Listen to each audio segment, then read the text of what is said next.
Sebagai contoh dalam Al-Quran disebutkan qala fa'al kasihatu sajidin, atau tukang sihir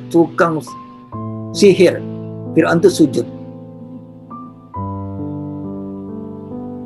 Betulnya dia adalah tukang sihir yang disuruh Fir'aun untuk menyerang Nabi Musa. Tapi waktu dia melihat Nabi Musa itu dengan mukjizat Nabi Musa yang ular, tongkat jadi ular, dan ular Nabi Musa memakan ular dia, maka dia yakin Musa bukan tukang sihir. Musa ini adalah pasti Nabi.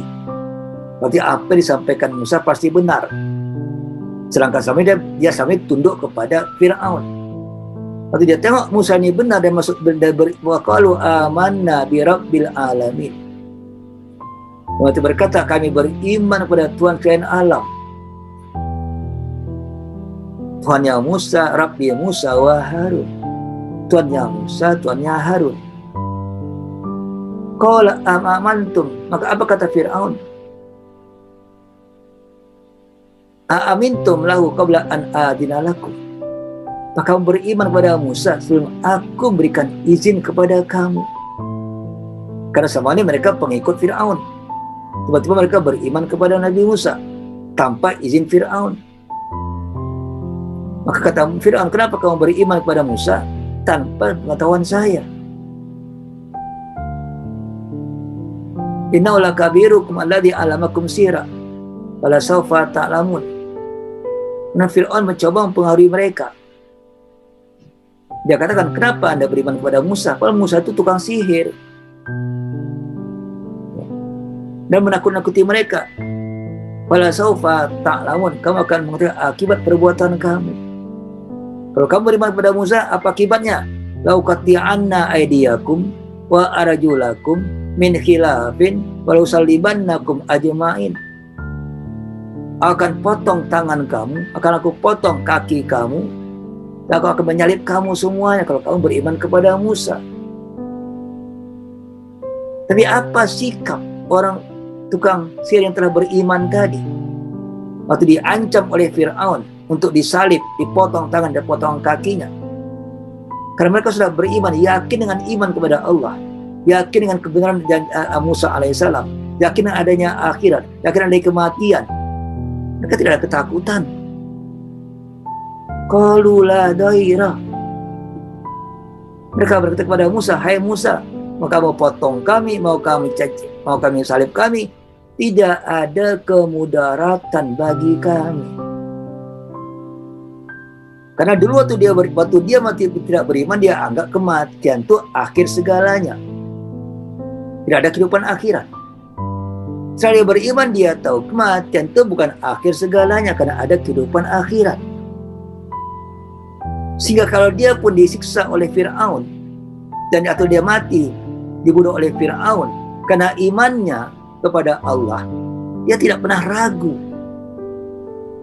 Karena dia pikir dia tidak akan mati, dia akan hidup lagi di akhirat, di alam barzah. Sebelumnya dia benar yang takut, karena sebelumnya dia berpikir kalau sudah mati tidak ada apa-apa lagi. Itu cara berpikir orang-orang kafir. Hidup dunia, lepas dunia tidak ada apapun lagi, maka kita tidak ada kehidupan lagi. Maka dia takut untuk kematian. Tapi waktu dia beriman kepada Nabi Musa, dia tahu bahwasanya kematian itu adalah suatu kehidupan yang baru. Dan kehidupan yang akan kekal sama tempat, maka ila rabbina munqalibun. Jadi kalaupun kami engkau salib, engkau potong, engkau bunuh, hai Fir'aun, kami tidak khawatir. Karena inna ila rabbina munqalibun, karena kami sebetulnya dengan Anda pun akan kembali kepada Tuhan kami. Jadi ini cara pandang, perubahan cara pandang orang tukang sihir yang awalnya berpikir hanya untuk Fir'aun, hidup hanya untuk dunia.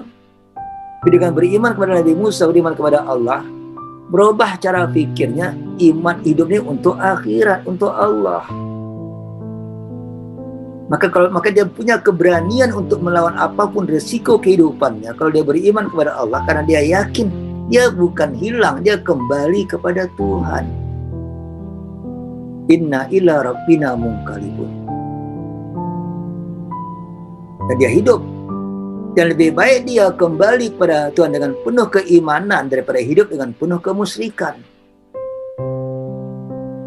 Lebih baik dia kembali kepada Tuhan dengan penuh penyerahan diri kepada Tuhan. Dan dia karena tahu dengan dia beriman Allah akan mengampunkan dosa-dosa dia.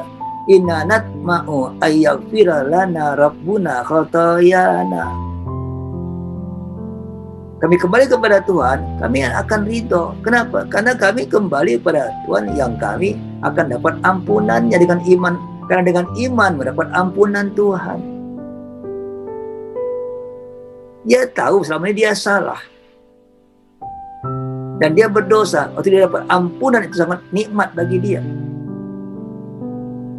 Dia akan kembali kepada Tuhan. Inna natma'u ayyaghfira lana rabbuna khatayana. Dan malah in kunna awwalal mu'minin. Jadikan kami ya Allah orang yang pertama beriman. Ini contoh dalam Al-Quran. Masyarakat yang memiliki perubahan sikap, perubahan cara pandang, dengan adanya iman yang masuk dalam diri mereka, dan dia tidak ada khawatir dengan apapun risiko keimanan. Karena dia yakin dia hidup akan datang lebih baik daripada hidup di dunia hari ini. Dia yakin hidup akan lebih abadi daripada hidup yang sekarang. Sedangkan sebelum ini dia beri anggapan hidup dunia, hidup selama hidup yang sebenarnya. Tidak ada hidup akhirat. Itu anggapan yang salah. Maka dia bagaimana ingin mempertahankan hidup dunia dengan kemewahannya, dengan kedekatan dengan Fir'aunnya, dengan tukang sihirnya, tanpa memikirkan resiko kehidupan. Jadi pembentukan sikap perubahan inilah yang disebut dengan perubahan iman merubah sikap hidup. Jadi iman mereka, imannya tukang sihir kepada Allah melalui Nabi Musa, merubah cara berpikir, cara pandang tukang sihir terhadap dunia, terhadap hidup. Maka dia tidak memerlukan kedekatan kepada Fir'aun lagi, tidak memerlukan kedudukan pangkatnya tukang sihir lagi, tapi dia hanya memerlukan kepada bagaimana ada ampunan Allah dan dapat ridha Allah sebetulnya. Walaupun dia ingin menempuh, dia ada risiko dihadapi, dia akan takut, tidak akan takut dengan risiko, karena risiko kematian itu membuat mereka akan hidup, akan datang lebih baik lagi. Karena konsep iman dan perubahan hidup. Asy-Syu'ara ayat 41.